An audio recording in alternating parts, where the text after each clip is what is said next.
A graça e a paz, meus amados queridos irmãos em Cristo. Vamos aí para mais um vídeo, o Evangelho de Lucas. Fazer uma pequena oração aqui. Pai, nosso Pai Celeste, Pai Todo-Poderoso, que o Senhor nos conduza nesse estudo bíblico pelo seu Santo Espírito e nos dê entendimento segundo a sua vontade, para nós interpretarmos a sua bendita e santa e transformadora palavra, conforme a sua vontade. Nos capacite e que essa orientação que a gente passa para os irmãos, que toque os corações e as almas, que dê entendimento a eles, tá? Para eles entenderem conforme a sua vontade, tá? E assim oramos, Pai, em nome de Jesus, para que a sua unção e a sua glória se manifeste aqui nesse estudo, para que todos compreendam segundo a sua vontade. Em nome de Jesus que nós oramos e te agradecemos para todos sempre. Amém. Muito obrigado. Então vamos lá. Evangelho de Lucas, vou dar sequência, tá? Sem muitas delongas, né? Para não perder muito tempo aqui. E aí eu vou pausando e vou explicando, tá bom, gente? Então vamos lá. E os pais da criança? Todos estavam chorando e lamentando sobre a menina. Não chorem, ela não morreu. Está dormindo, garantiu Jesus. Mas riram dele, porque sabiam que ela estava morta. Em seguida, Jesus tomou-a pela mão e disse: levante-se. No mesmo instante, ela voltou à vida, levantou-se e respirou de novo. Jesus aconselhou os pais que dessem a ela algo para comer. Eles estavam assombrados, mas Jesus pediu segredo. Não digam a ninguém o que aconteceu aqui. Lucas, capítulo 9. Jesus convocou os 12 e deu a eles autoridade e poder sobre os demônios e as doenças. Ele os chamou para pregar as boas notícias do reino de Deus e curar os doentes. E os aconselhou: não pensem que precisarão de muito equipamento para cumprir a missão. Sejam simples. Vocês são o equipamento. Nada de hospedagem de luxo. Hospedem-se num lugar simples e contentem-se com isso. Se não forem bem recebidos, deixem a cidade. Não façam cena. É hora de dar de ombros e continuar o caminho. Assim eles partiram. Viajaram de cidade em cidade anunciando as últimas notícias da parte de Deus, a mensagem, e curando pessoas por onde passavam. Quando tomou conhecimento desses fatos, o rei Herodes não sabia o que pensar. Alguns diziam que João havia voltado dos mortos, outros que Elias estava de volta, outros ainda que algum profeta dos tempos antigos havia reaparecido. Herodes estava confuso. Eu matei João e o decapitei? Quem é esse de quem tanto falam? Curioso, procurava uma oportunidade para ver Jesus em ação. Os apóstolos voltaram e deram um relatório do que fizeram. Jesus levou-os para outro lugar, perto da cidade de Betsaida, mas o povo descobriu e foi logo atrás deles. Jesus recebeu todos com bondade, ensinou-lhes mais algumas coisas a respeito do reino de Deus e curou os que precisavam de cura. Estava quase anoitecendo e os 12 disseram a Jesus: estamos no meio do nada. Despede a multidão para que eles possam ir às fazendas e às cidades ao redor, procurar um lugar para dormir e algo para comer. Vocês vão dar comida a eles, Jesus disse. Eles reagiram. Tudo o que temos são 5 pães e 2 peixes, a não ser que tenhamos de ir à cidade comprar pão para toda essa gente. Havia mais de 5.000 pessoas ali. Jesus insistiu e orientou seus discípulos: mandem que se assentem em grupos de 50. Eles obedeceram e logo todos estavam acomodados. Ele tomou os 5 pães e os 2 peixes, olhou para o céu, orou, abençoou o pão, partiu e entregou aos discípulos, junto com o peixe, para que fosse distribuído à multidão. Depois que todos comeram até ficar satisfeitos, foram recolhidos 12 cestos de sobras. Certa vez, Jesus estava orando e seus discípulos estavam por perto. Ele perguntou: o que o povo anda dizendo a meu respeito? Eles responderam: João o Batista. Outros dizem que és Elias, Outros ainda dizem que um dos profetas do tempo antigo reapareceu. Ele insistiu. E vocês? O que dizem de mim? Quem sou eu? Pedro respondeu: o Messias de Deus. Jesus pediu segredo a respeito disso. Eles não deveriam repetir para ninguém a declaração de Pedro.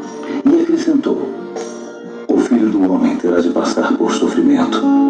Ele será julgado e condenado pelos líderes judaicos, líderes religiosos e principais sacerdotes. Ele será morto, mas ressuscitará no terceiro dia. Falou também do que os aguardava. Quem quiser seguir-me tem de aceitar minha liderança. Quem está na garupa não pega na rédea.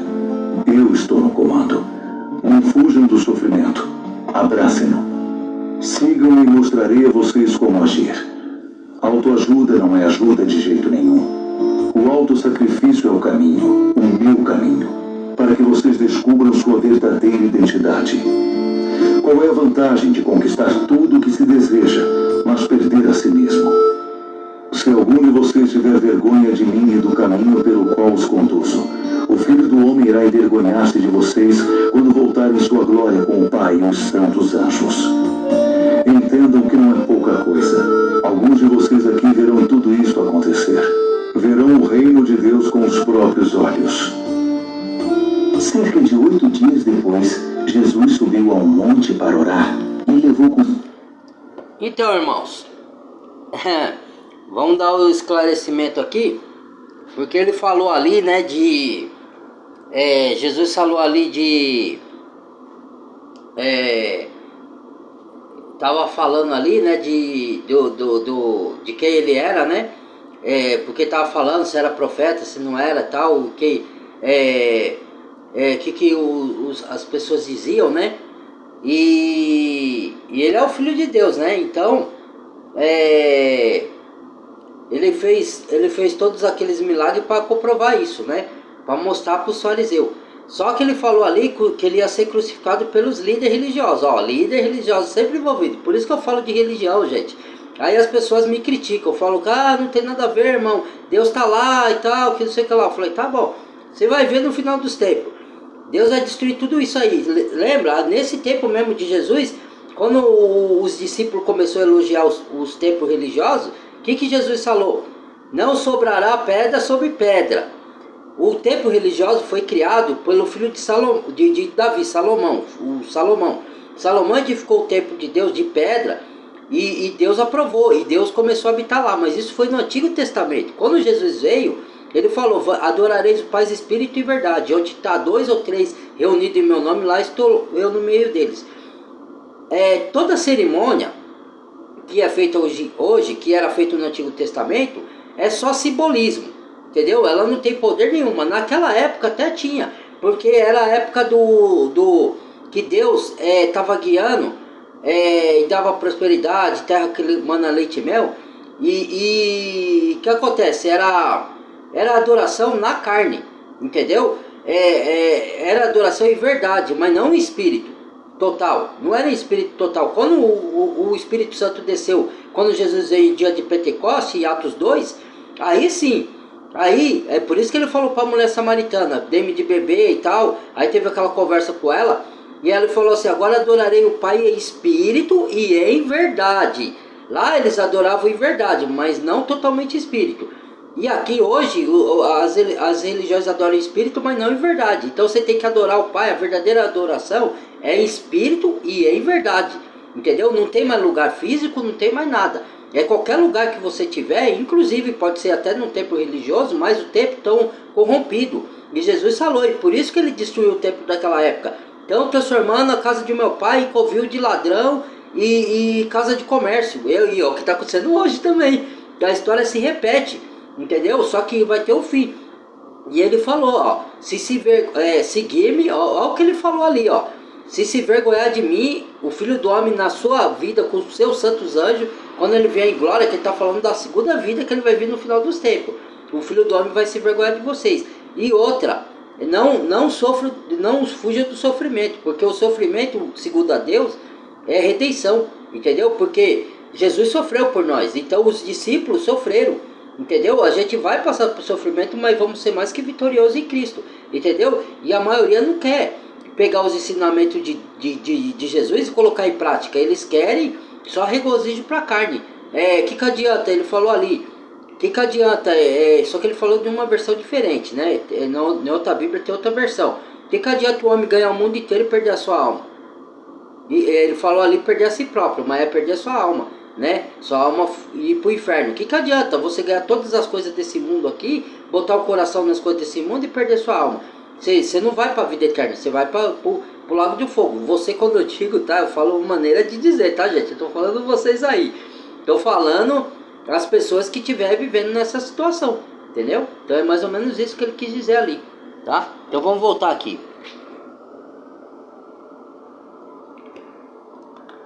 Pedro, João e Tiago. Enquanto orava, a aparência de seu rosto mudou, e suas roupas ficaram brancas a ponto de ofuscar a vista. 2 homens apareceram para conversar com ele. Eram Moisés e Elias. Que aparição gloriosa! Eles falavam a respeito da partida de Jesus para Jerusalém. Enquanto isso, Pedro e os demais haviam caído no sono. Quando acordaram esfregando os olhos, viram Jesus em sua glória com Moisés e Elias. Depois que Moisés e Elias se retiraram, Pedro disse a Jesus: Senhor, este é o momento sublime. Vamos construir 3 memoriais, um para o Senhor, um para Moisés e outro para Elias. Ele falava sem pensar. Nesse instante, uma nuvem brilhante os envolveu. Dentro da nuvem, todos tiveram profunda consciência da presença de Deus. Lá dentro, ouviram uma voz: Esse é meu filho, marcado pelo meu amor. Ouçam-no. Quando a voz cessou, eles viram Jesus sozinho. Por um bom tempo ficaram em silêncio. Nem mesmo entre si comentaram o que tinham visto. No dia seguinte, quando desceram o monte, uma grande multidão os aguardava.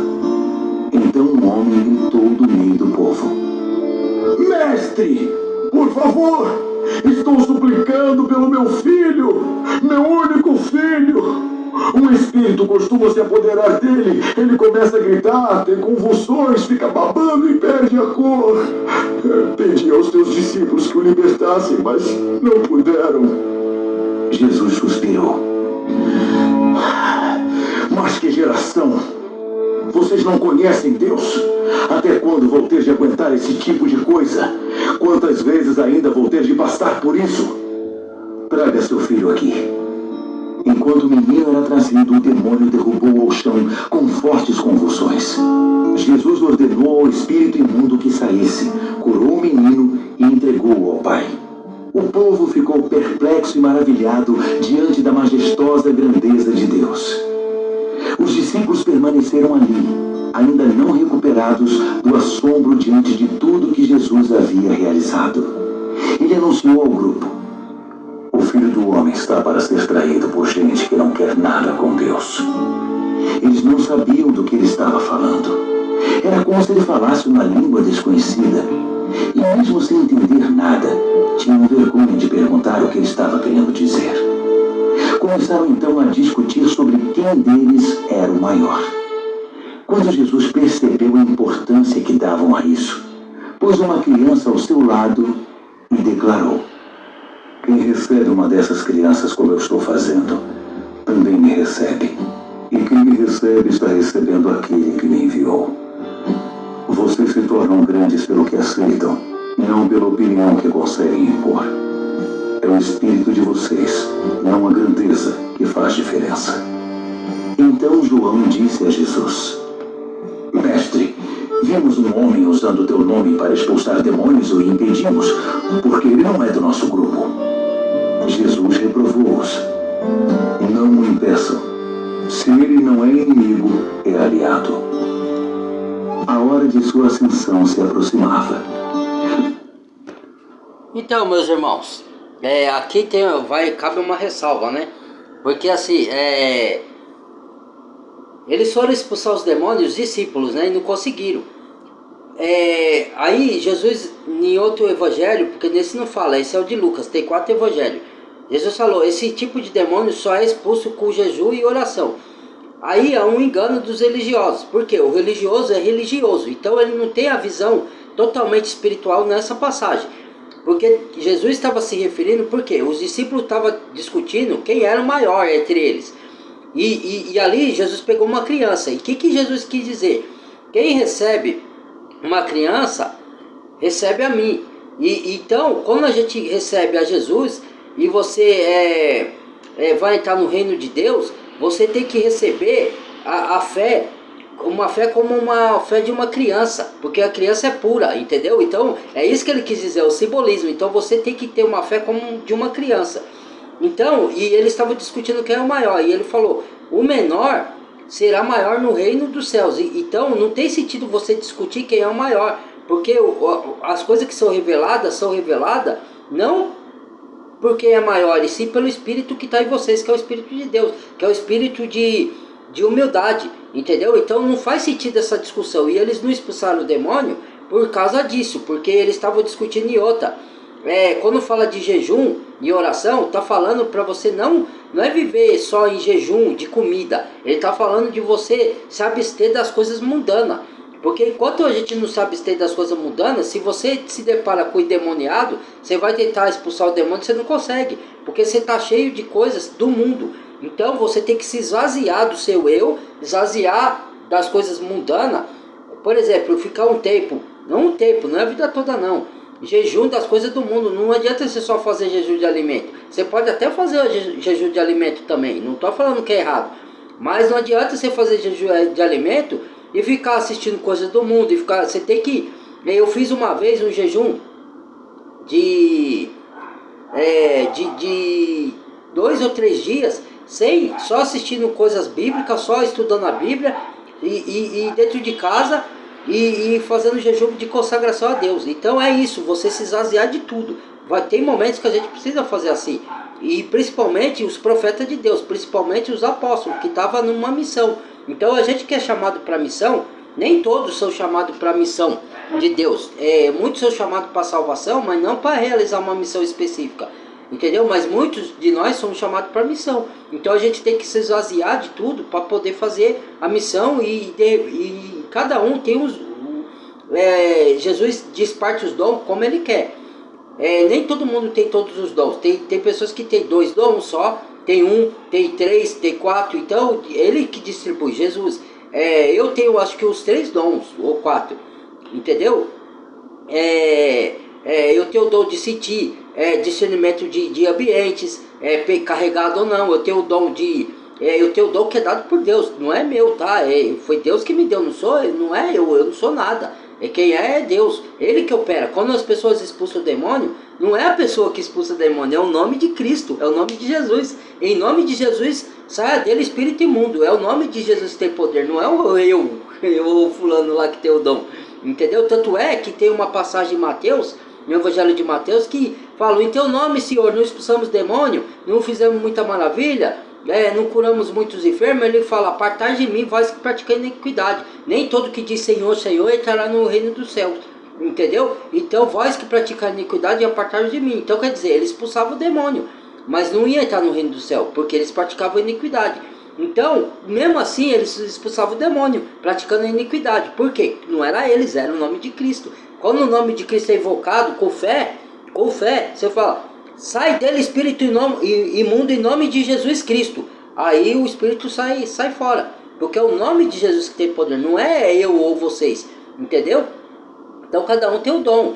O meu dom é o dom de orientar na palavra, inclusive abrir os olhos da igreja nas coisas de escatologia, de coisa de final dos tempos. É o dom que Deus me deu.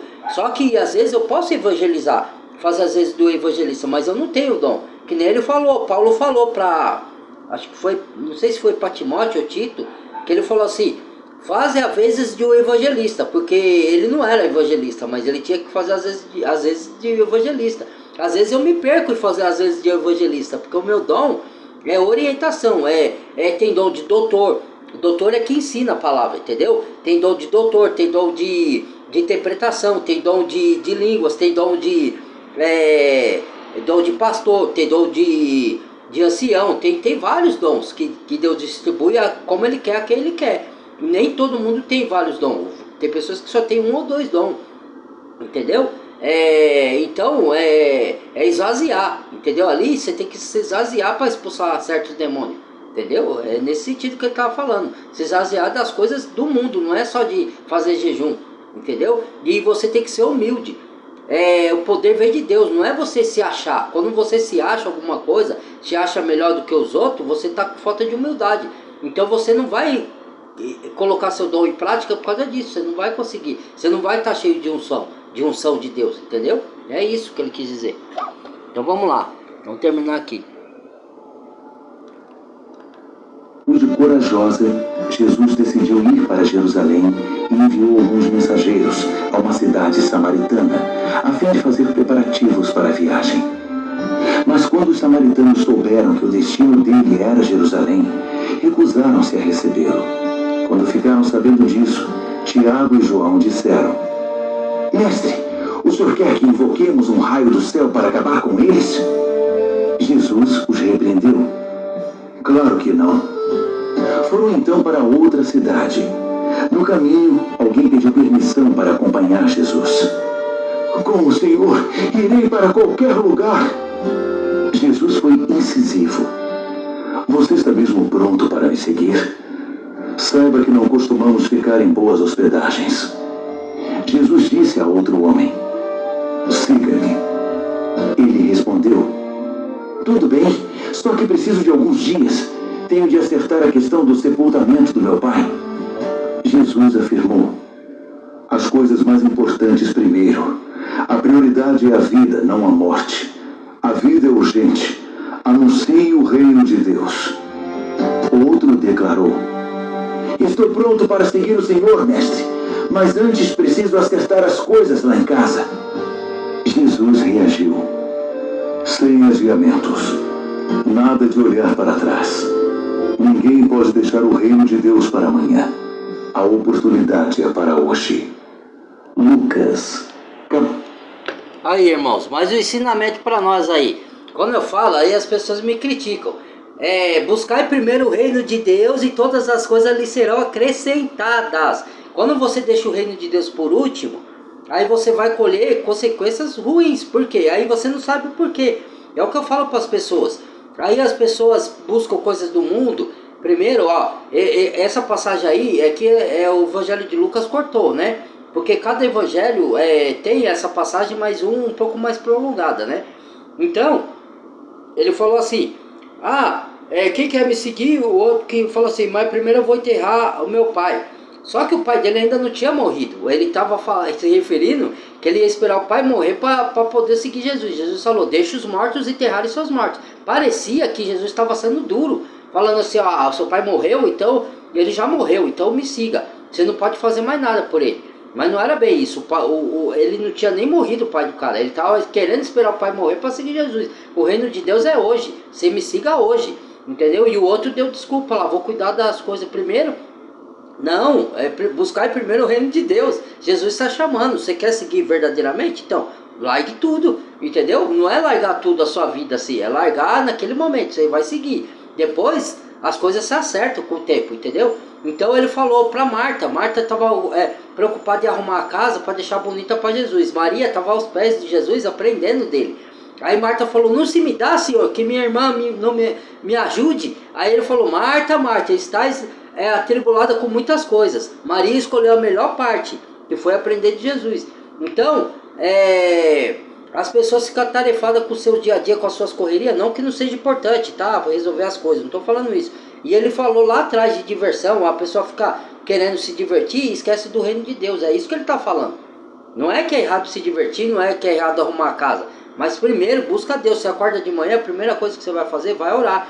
Se você não for trabalhar, não tiver no horário de trabalho, vai escutar a palavra. Entendeu? Isso é buscar o reino de Deus. Entendeu? Vai ouvir a palavra para ela te dar direção para a sua vida, para saber como você agir diante da circunstância, como você deve se comportar de maneira justa, verdadeira, dentro da palavra de Deus, para ela te guiar como Ele quer que você haja nesse mundo aqui, cheio de trevas, cheio de coisa errada, é nesse sentido. Ir buscar orientação e orar para agradecer mais o dia que você teve, que Deus te acordou, permitiu que você acordasse, que você tivesse um emprego, que você andasse, que você fizesse essas coisas. Muitos não têm essa oportunidade, entendeu? É nesse sentido que ele fala. E as pessoas não entendem, entendeu? É que nem ele falou ali, parece que ele está falando outra língua. Quando eu falo essas coisas para algumas pessoas, eu tenho a mesma sensação, porque a gente é ser espiritual, então a gente é conhecedor da palavra. Então o Espírito de Deus fala na nossa boca, através da nossa boca. E aquelas que não têm muito conhecimento, parece que a gente está falando outra língua, entendeu? Ela não nos entende. Pode ser que ela entenda lá na frente, mas no momento que você fala, parece que você está falando grego com a pessoa. Ela não consegue discernir o que a gente está falando, entendeu? É isso aí. Então vamos voltar aqui para terminar o restinho. 10. Depois disso, o Senhor selecionou 70 discípulos e enviou-os em duplas a todas as cidades e lugares que pretendia visitar, destacando a seriedade da tarefa. Uma colheita tão grande e tão poucos trabalhadores. Portanto, de joelhos, peçam ao Deus da colheita que envie trabalhadores. Podem ir, mas sejam cautelosos. O trabalho é perigoso. Vocês serão como cordeiros no meio de lobos. Levem pouca coisa, o mínimo necessário. Nada de bagagem extra. Não percam tempo. Evitem conversas longas com aqueles que encontrarem pelo caminho. Quando entrarem em uma casa, cumprimentem a família com paz. Se a saudação for recebida, é um bom lugar para ficar. Se não for recebida, peguem-no de volta e saiam. Não forcem nenhuma situação. Hospedem-se numa casa e façam suas refeições ali, pois o trabalhador merece 3 refeições por dia. Não fiquem mudando de casa, procurando a melhor cozinha da cidade. Se forem recebidos numa cidade, comam o que for oferecido. Curem quem estiver doente ali e anunciem: o reino de Deus está aqui diante de vocês. Se ao entrar numa cidade não forem recebidos, saiam às ruas e gritem: a única coisa que ganhamos aqui foi a poeira das sandálias, e nós a devolvemos. Vocês sabiam que o reino de Deus estava bem diante de vocês? Sodoma receberá um tratamento melhor no dia do juízo, que é a cidade que decidir rejeitar vocês. Castigo para Corazim, castigo para Betsaida. Se fosse concedida a Tiro e Sidom metade das oportunidades que vocês tiveram, elas estariam de joelhos há muito tempo, arrependidas, clamando por misericórdia. Tiro e Sidom serão tratadas com menos rigor que vocês no dia do juízo. E você, Cafarnaum, acha que será promovida ao céu? Pense bem, você está descendo a ladeira para o inferno. Quem ouvir vocês está me ouvindo. Quem os rejeitar está me rejeitando. E me rejeitar é o mesmo que rejeitar Deus que me enviou. Depois disso, os 70 voltaram eufóricos. Senhor, até os demônios se submetem por causa do teu nome. Jesus disse: eu sei. Vi a queda de Satanás. Parecia um raio caindo do céu. Perceberam o que dei a vocês? É um salvo-conduto para caminhar no meio de serpentes e escorpiões, e uma proteção contra qualquer ataque do inimigo. Ninguém pode pôr as mãos em vocês, mas o grande trunfo não está na autoridade de vocês sobre o mal, e sim na autoridade e na presença de Deus em vocês. Alegrem-se não com o que vocês fazem para Deus, mas com o que Deus faz por vocês. Jesus sentiu nessa hora uma incontida alegria no Espírito Santo e exclamou: graças te dou, Pai, Senhor do céu e da terra, porque... Aí, irmãos, tá vendo? Que maravilha, porque assim, eu fico cheio de alegria com isso daí, porque esses ensinamentos são maravilhosos.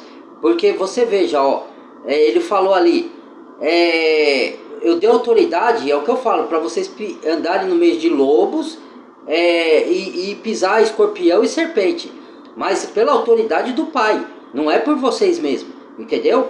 Então e vocês vão e não leva muita coisa, e quem te rejeitar vai ter maior castigo que Tiro e Sidom e que Sodoma e Gomorra, né? Que eram cidades cheias de orgia, cheias de pecaminosidade.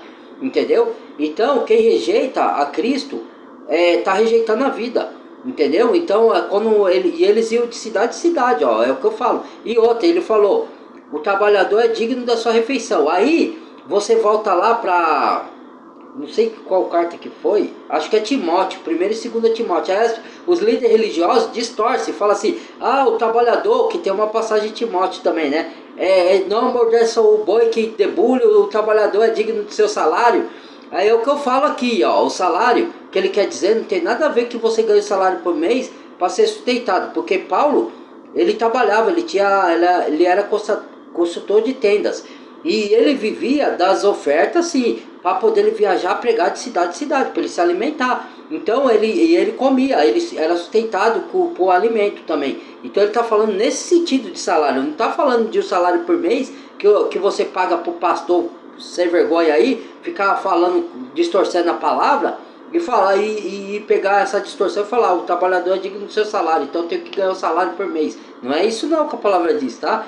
Então fica atento aí, né? Ele está falando de refeição e de ofertas que o Paulo e outros apóstolos iam de cidade em cidade pregar, tinha que comprar comida e também atender os necessitados que ele encontrasse pelo caminho. É nesse sentido. Aí o trabalhador é digno do seu salário, é o primeiro a debulhar, a colher o quê? O alimento, porque ele precisa se sustentar seu corpo. Então ele tem que ser o primeiro a gozar do seu trabalho, entendeu? Tanto na alimentação como nas ofertas, para ele se sustentar no meio do caminho, de que ele viajava de cidade em cidade. É nesse sentido, entendeu? Então esse foi o vídeo, muito obrigado, Deus abençoe a todos, que o Senhor trabalhe grandiosamente aí, né?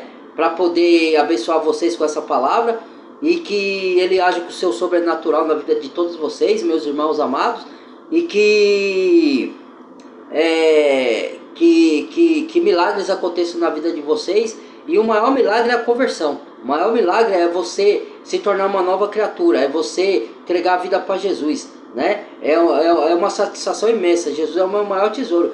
E a gente, quando se desvia, a gente perde a proteção do Pai, né? Mas tem uma passagem que diz, minhas ovelhas conhecem a minha voz, e ninguém arrebata da mão do Pai. O Pai quem mais deu é maior do que tudo, e ninguém arrebata da mão do Pai. Aquele que crê naquele que me enviou e crê nas minhas palavras, ele falou, tem agora a vida eterna, não entra em condenação, não entra. Então a salvação do verdadeiro salvo não se perde, gente. Você pode tropeçar, você pode desviar, mas você vai acabar voltando para o Pai, porque você é o verdadeiro salvo. Agora, se você não for o verdadeiro salvo, você não volta mesmo, você desvia e não volta, porque aí é o apóstata, tá, entendeu? Ele não criou raiz dentro dele, então a palavra não vai permanecer. Aí muitos falam, perde a salvação. Não é que perde, na verdade ele nunca foi o convertido, ele só foi o religioso, entendeu? Quando fala de perder a salvação, na Bíblia não fala perder salvação, entendeu? Fala de apostasia, fala de desistência da fé, de retroceder, entendeu? Quem fala de perder a salvação são os religiosos. Na Bíblia não fala que você perde a salvação, o verdadeiro cristão, né? Fala que você desvia do caminho, sai do caminho, entendeu? Que você... e não é desviar de igreja, é desviar do caminho de Deus, da palavra. Quem te conduz é a palavra. Se você sai da palavra, aí sim você está desviado, entendeu? Não é saiu da denominação, você desviou, irmão. Às vezes você está na palavra, o outro lá está falando que você está desviado. Quem está desviado, tem gente desviada dentro da igreja de pedra, tá? Tem gente desviado lá dentro, tá? Distorcendo a palavra, enganando muita gente, isso é desvio. Aí eles distorcem para enganar as pessoas, e as pessoas não enxergam, porque não tem a unção do Espírito, o discernimento para enxergar isso daí. E só para você ter o discernimento, você tem que ir para a palavra. É só a palavra que te dá o discernimento. Você tem que abrir o coração para a palavra, para ela te encher e te dar a unção do Espírito, para você saber discernir. Lembra que carta de João fala, nem todo que diz que é de Deus é de Deus, irmãos. Provai os Espíritos para ver se provém de Deus, entendeu? É isso. Até o próximo vídeo, deixa o like, compartilha os vídeos, irmão, para o YouTube reconhecer, por favor. Badale o sininho de todas e se inscreva quem não é inscrito, tá bom? E bem-vindo aos novos inscritos. Deus abençoe a todos. A graça, a misericórdia e a paz de nosso Senhor Jesus Cristo abunde na vida de todos vocês, tá bom? Até o próximo. Fui!